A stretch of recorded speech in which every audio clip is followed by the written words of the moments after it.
In a significant stride towards sustainable manufacturing, Orica, a world-leading mining and infrastructure solutions provider, has successfully eliminated 1 million tonnes of carbon dioxide equivalent emissions from its Kooragang Island site in New South Wales, Australia.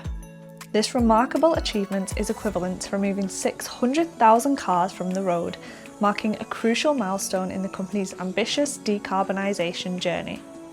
This Australian-first initiative showcases the power of collaboration between private industry and government in tackling climate change, as the project receives substantial support from both state and federal governments.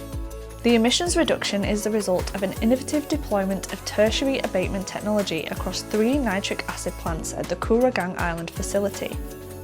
So what does this all mean? Chemical sites, including refineries, petrochemical plants and manufacturing facilities, all contribute to industrial emissions. These facilities release various pollutants into the atmosphere during their production processes, primarily through combustion for energy generation, chemical reactions and fugitive emissions from equipment leaks. The main types of emissions include greenhouse gases like carbon dioxide and methane, as well as air pollutants such as sulfur dioxide, nitrogen oxides, and volatile organic compounds. Flaring is a common practice used to burn off excess gases for safety reasons, and this also contributes to emissions. And storage tanks, wastewater and treatment facilities, and transportation activities within these sites can also release pollutants. The chemical industry faces ongoing challenges in reducing these emissions whilst maintaining production efficiency, driving the need for innovative technologies and stricter regulatory compliance to help reduce environmental impact.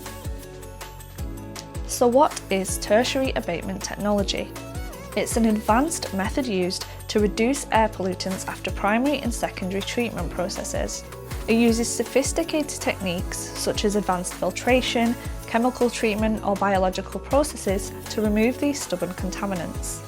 The Kooragang Island site, which manufactures ammonia, nitric acid and ammonium nitrate for explosives, fertilisers and refrigerants, has been one of Australia's largest industrial emitters. The manufacturing process of nitric acid produces nitrous oxide as an unwanted byproduct, which is 300 times more potent as a greenhouse gas than CO2. The newly installed NVNOx technology addresses this issue by converting more than 99% of the N2O and nitrogen oxides into harmless nitrogen and oxygen. This abatement process has resulted in a staggering 48% reduction in Scope 1 and Scope 2 emissions at the site, preventing the release of 567,000 tonnes of CO2e annually. As Orica continues to lead by example in industrial decarbonisation, this milestone at Kooragang Island serves as a testament to the potential of innovative technologies and collaborative efforts in addressing climate change while maintaining industrial productivity. For more engineering news, content and career advice, subscribe to our channel, like this video and follow us over on LinkedIn at NES Fircroft. If you're interested in shaping the future of petrochemicals, head to nesfircroft.com, where you can find all our open vacancies across the globe and register your CV with us. Thanks so much for watching, and we'll see you next time.